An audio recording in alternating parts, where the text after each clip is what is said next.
More of the top 15 contractors turned up to the Senate Blue Ribbon Committee hearing today, the second on flood control anomalies. The so-called Queen of Construction, Sara Diskaya, was there, as was Mark Alan Arevalo, the owner and general manager of Wawaw Builders, which in turn is the alleged firm behind Bulacan's Ghost Project. Let's get more details from our mobile journalist Merimon Reyes now. Merimon, what else do we know?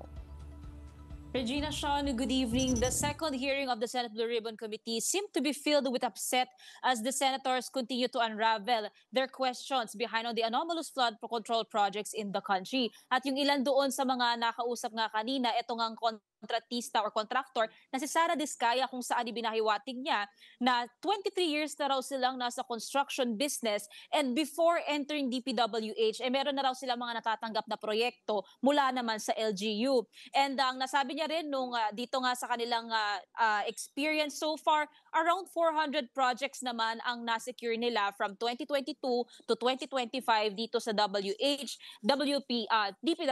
And ang sinasabi niya kanina, co-owner lang siya and chief financing officer nung 8 pa na construction companies na sinasabing siya rin ang nagmamay-ari. So kanina she was speaking for Alpha and Omega, and ang nasabi niya around nung 2022 daw, nagbid itong kanyang construction company sa 491 flood control projects, and dyan sa 491 na yan, 71 lang ang na-award sa kanila. For the other construction companies, hindi siya makapagsalita, pero noong pagki-question na ng ilang mga senador, kasama na dyan yung Senate President Pro Tempore Jinggoy Estrada, Senator Rodante Marcoleta, lumalabas na mga kamag-anak din nila ang may-ari o kaya nagpapatakbo nitong 8 pa na construction companies. Halimbawa na lang dyan, pamangkin ng asawa ni Sara Diskaya ang may-ari ng St. Timothy na si Maria Angelina Romando. At ito namang si Romando, pinsan niya si Marito ni Maligrito ng Elite General Construction. At nagpakita rin kanina si Senadora Risa Hontiveros ng picture ng mga calling card nitong construction companies na nakalagay naman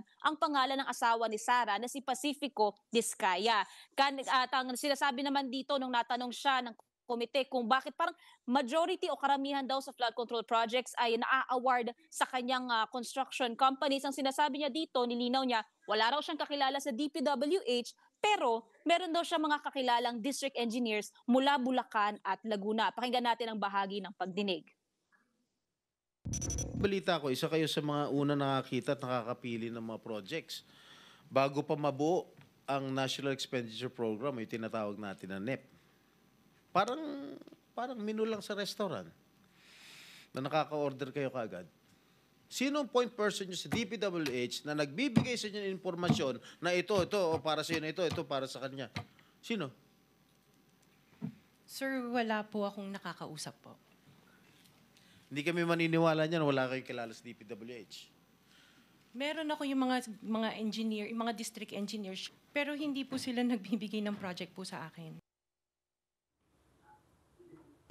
Kanina rin, medyo napag-initan din ni Senator Jinggoy Estrada itong patungkol naman sa luxurious or luxury cars na meron ang si Sara Diskaya. Ang kanyang pagpapaliwanag, 40 ang sinasabing kanyang pagmamay-ari na luxury vehicles, pero 28 daw yung kanilang ginagamit, lalo na ng kanyang mga anak. And yung iba pa raw na mga vehicle ay nakapangalan daw sa kanila for service purposes. And singit na lang din natin na kanina naman sa sesyon ng Senado, nabanggit naman ni Senator Panfilo Lacson na sa kanyang impormasyon, ni Senator Raffy Tulfo rather, na sila mismo ang nag-expose na itong dalawang dealers kung saan kinukuha ni Sara Diskaya yung mga sasakyan, parang nasangkot daw sa smuggling ng mga sasakyan dito sa bansa. Pakinggan natin yung palitan ni Sara Diskaya at Senate President Pro Tempore Jinggoy Estrada. The Maybach. Maybach, Mercedes. How much? Parang nasa 22.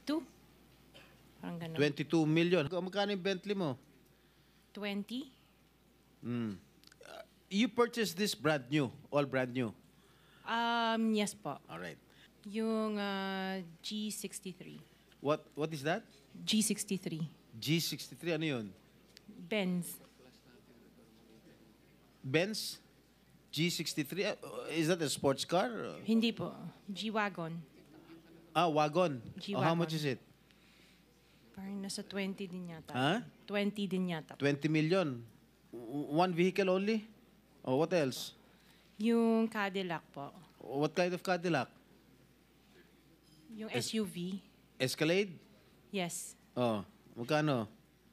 Parang yan. Mga 11 yata po yun. Bulletproof? No.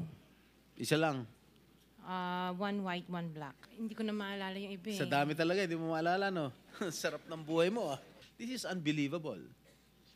To have 28 or 40 luxury cars at your disposal. Tapos pera ng gobyerno.